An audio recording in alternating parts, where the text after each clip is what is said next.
Beleza, pessoal? Tudo bem com vocês? Espero que sim. Vamos falar sobre transmissão de calor, matéria do segundo ano do ensino médio. Para falar sobre transmissão de calor, pessoal, é necessário caracterizar primeiro o que é o calor. Calor é um tipo de energia, uma energia térmica, que passa de um corpo para o outro quando tem diferença de temperatura. Então, calor é uma energia em trânsito, vai e vem de um corpo para o outro sempre que tem diferença de temperatura. Mas não vai e vem de qualquer jeito, ele tem uma ordem. O calor vai sempre do corpo mais quente para o corpo mais frio.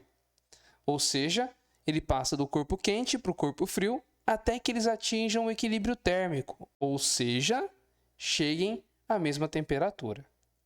Para falar sobre transmissão de calor, é necessário lembrar que existem 3 tipos de transmissão de calor. Ela pode acontecer por condução, convecção ou irradiação, também encontrada em alguns livros didáticos como radiação, tá? Dá na mesma, pessoal. Vamos caracterizar cada uma delas. O que é a condução? A condução é um processo de propagação de calor, no qual a energia passa de partícula para partícula em um determinado meio. Acontece, pessoal, apenas nos sólidos, ok? A condução ocorre nos sólidos, porque as partículas não podem trocar de lugar. Ela passa o calor para a próxima partícula e assim sucessivamente, sem troca de lugar entre as partículas. Esse é o processo de condução. E é possível calcular o fluxo de calor em um determinado corpo. O fluxo de calor, pessoal, é dado pela quantidade de calor que passa no meio dividido pelo tempo. Se é dado pela quantidade de calor dividido pelo tempo, qual a unidade de medida? Calorias por segundo. Isso já me lembra, então, que o calor ele pode ser dado em calorias, o que não é o sistema internacional. No sistema internacional, ele é dado em joule, representado pela letra J maiúscula.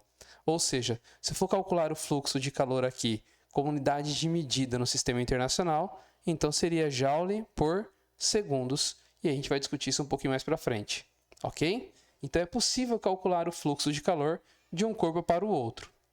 Quando falamos em convecção, ele é um processo de propagação de calor no qual a energia térmica ela muda de lugar, acompanha o deslocamento do próprio material. Então, peraí, o calor só vai quando o material vai também? É isso que acontece. A convecção ela ocorre em fluidos, pessoal, ok? Se ela ocorre em fluidos, significa que ela ocorre em líquidos e também em materiais gasosos, ok? Em gases. Então, nós temos condução que ocorre em sólidos e nós temos convecção como um processo que acontece em fluidos, líquidos em gás. As nossas partículas, nesse caso, por diferença de temperatura, conseguem trocar de lugar, onde uma partícula passa a ocupar o lugar da outra. Esse é o processo de convecção. É por isso que o ar-condicionado, pessoal, é instalado na parte superior de uma parede, porque o ar frio, por ser mais denso, ele tende a descer, enquanto o ar quente menos denso, as moléculas estão mais afastadas, sobe e entra no aparelho de ar-condicionado.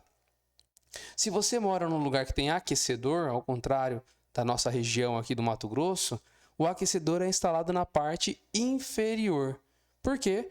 Porque o ar frio lá embaixo entra no aquecedor e sai ar quente que sobe.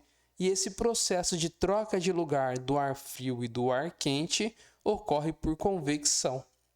Isso também explica para quem mora na região litorânea as brisas, aonde o ar quente sobe e o ar frio vem ocupar o lugar desse ar quente. Quem mora perto da praia ou vai à praia percebe que durante o dia aquele arzinho sopra do mar para a terra, não é isso? Porque na areia está muito quente e o ar sobe. Então o ar que está lá em cima do mar mais frio, ele vem ocupar o lugar desse ar aqui na terra. Durante a noite o processo é inverso, pessoal, ok? A areia esfria muito rápido, então durante a noite a areia fica fria e a água demora muito para esfriar. Então a água lá no mar está um pouquinho mais quente, o ar em cima dela está mais quente. O ar em cima do ar sobe e o ar que estava na areia sopra em direção ao mar. A brisa inverte o seu sentido. Quando falamos em irradiação ou radiação, ele é o processo de propagação de energia na forma de ondas eletromagnéticas e não precisa de meio material para se propagar. Não precisa de meio. Se não precisa de meio material, trata-se de radiação ou irradiação. Beleza? Como acontece a transmissão do calor do Sol até a Terra?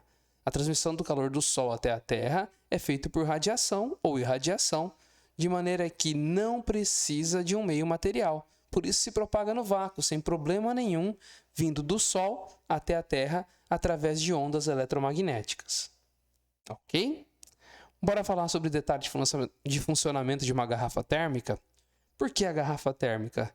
Porque ali na garrafa térmica a gente vai ver as 3 formas de retenção dos 3 tipos de transmissão de calor que a gente acabou de conversar. Por exemplo, a tampa. A tampa da garrafa térmica é feita de material plástico, geralmente com anéis de borracha.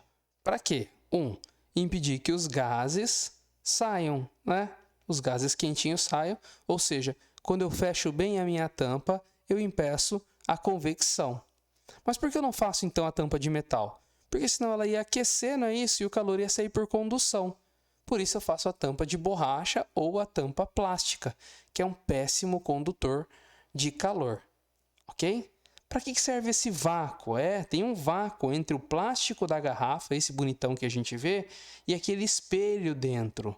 Tem um vácuo aqui no meio e o vácuo, ou seja, a ausência de material, serve para impedir 2 formas de transmissão de calor.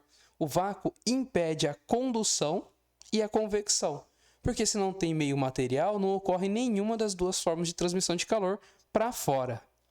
E a parede ela é dupla de vidro espelhado. Mas você pergunta, por que vidro espelhado? Porque a radiação do calor, no momento em que ela tentar sair, ela bate no espelho e reflete dentro da garrafa.